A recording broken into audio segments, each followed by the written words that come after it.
What's happening, folks? White Boy Radio back with another one. Hey, look, Sebastian Rogers' case, you got a lot of grifters attaching themselves to it. You have people out just out of left field clinging themselves to this case. We see it.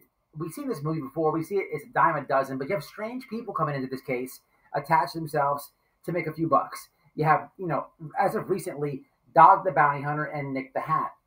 Now, today, what I'm going to show you is just a little back history of Nik The Hat. I have a whole file on this guy. We're going to get into it. But today what I'm going to do is just kind of review the circle of this man. Now, you've heard me in the past say about Bullhorn Betty, JLR, selling interviews out in the Petito case. Okay, I'm going to get a little bit deeper into this guy in the upcoming weeks. But for today's video, on the other day when I was live, I spoke of Chronicles of the Shady had a clip of some of his charges, okay, what he's done just actually as of recent, okay? And to my understanding, I believe he's on parole, okay? I'm not 100% on that. But so is him and JLR. Yes, JLR, Betty were selling this guy videos, but I could tell you these things, but I like to show you these things. So in this clip, on this video, what you're going to do is see the history of Nik The Hat, just a tease. Like I said, I have a little deep dive. Work with me, and we're going to definitely get into it.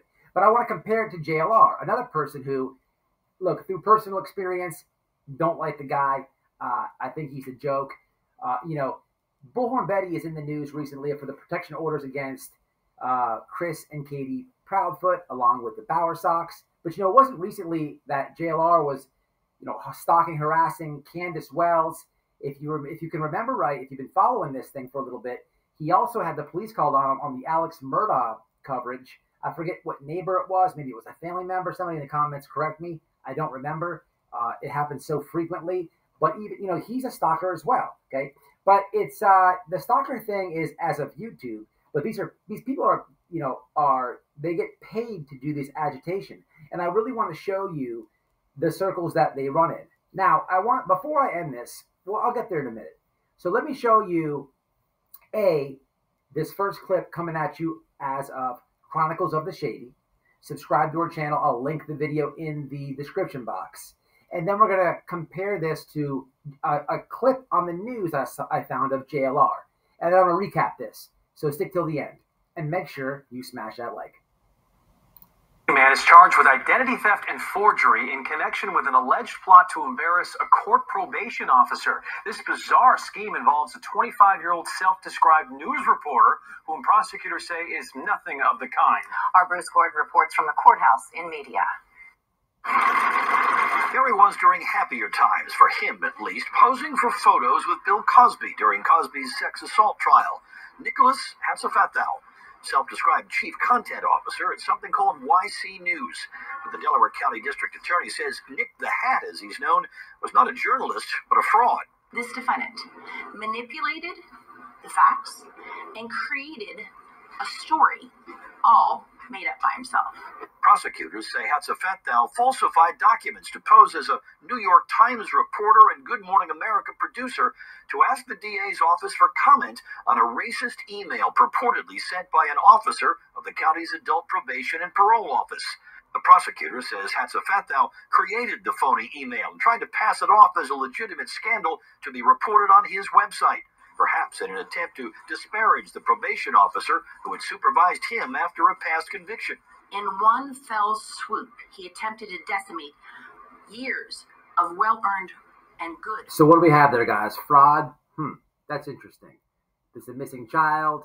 Like I said, man, we'll go to it. First off, sorry for the content of that reclip. I don't know why. It seems so shitty. Again, go to Chronicles of the Shady. I'll put it in the description box. She deserves all credit for that. But what I want to do now is, real quick, fraud. Here's somebody with Sebastian Rogers. But we have JLR. And I want to show you a clip. Use your noggins here. You just viewed that. Let's have a look at this. Put two and two together, and we'll recap. For tampering with mail belonging to James Holmes. We found him bragging about it online, and we asked the feds about it. They suspect fraud and confirm they're investigating where the suspect's mail may be going now. reported James Holmes had ammunition and tactical gear sent to his apartment in Aurora. But now someone else, hundreds of miles away, may be getting his mail. That's this man, who was just released from federal prison in April after serving 10 years for wire fraud.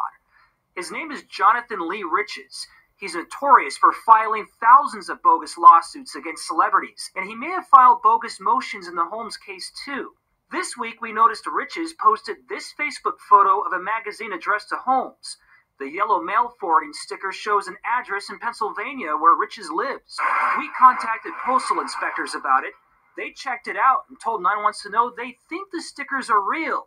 There is now a criminal investigation.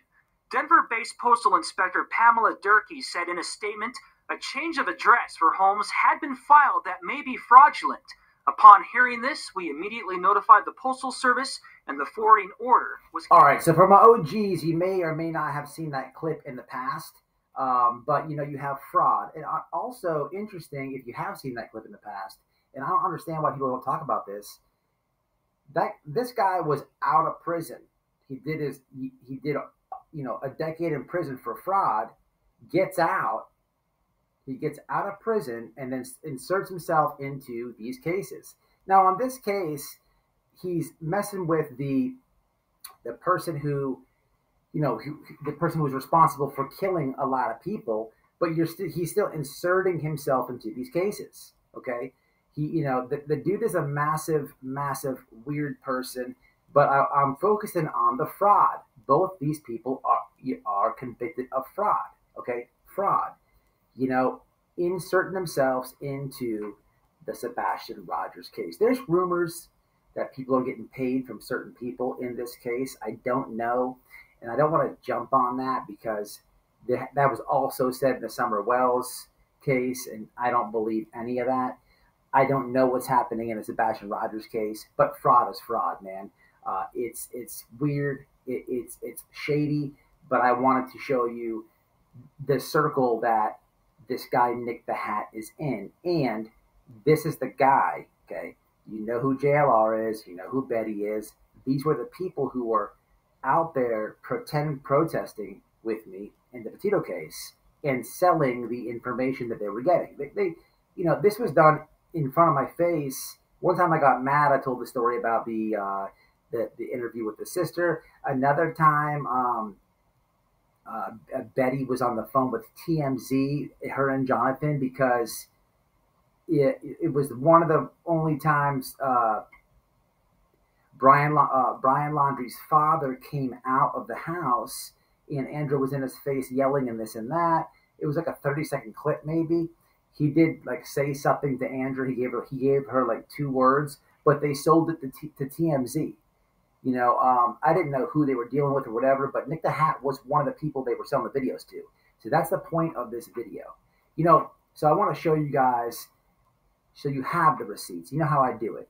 Again, I do have a lot more on this guy, Nik The Hat. We're going to peel back the banana on this one, but I want to close on this. Look, I don't have the perfect, you know, clean slate background. Okay, I've had my flaws with the police. I've had my, you know, ups and downs. You know what I'm saying? So I'm not one to. I don't want to sound like a hypocrite. I want to be completely blunt, right? But I will say this: I don't glorify being in there. Nothing about that's cool. Okay, never gonna brag about it. None of that. I never did nothing but fraud off people. You know what I'm saying? I was young and dumb. I had a monkey on my back, you know, and I sold. I made fast money. You know what I'm saying? My thing was selling dope, selling drugs. It's what I did, you know, for some time. But the fraud stuff is weird because it's all done on the internet at the end of the day. You know what I'm saying? I'm not going to justify if selling drugs is better than fraud, you know, but my point to this is I don't sell drugs anymore, okay? You know, I'm not on the internet, you know, hooking my subscribers up with, you know, dope of their choice, if you will, right? But you have to understand what fraud is and the details in this crime. You know, JLR at least, and a little bit of that guy Nik The Hat, he thinks he's tough, like he's some type of like one-man army or some weird shit like this. We'll get into it. But JLR, at least, I know you guys seen the doxing and all this. Like, if you're convicted of fraud and this guy is convincing his subs that he's a good, noble person and giving them their personal information, what do you think's going on? I'm just saying, people. I'm just saying. Believe what you want. Believe what you want. But I want to put that out there. And lastly, when I cover JLR, there's always a couple weenie boys or people who, you know, have something to say because they are in the JLR army. That's fine. Support who you want to. But never hit me with, am I jealous of him? I have the woman of my dreams that I'm married to. I have a house. I have a 401k. I don't harass families. Hell to the no. That dude is a weenie boy. He's weird in real life. I'd never want to be anything that dude is. So that shit is comical to me. You can comment it, but I'm letting you know it's comical to me. But y'all, this is who Nik The Hat is. A little bit tease of a deep dive. Until the next one, y'all, stay smart, stay focused, you know what I mean? And know who these people are, y'all. Whiteboy Radio, keeping it real, always. Cue the outro.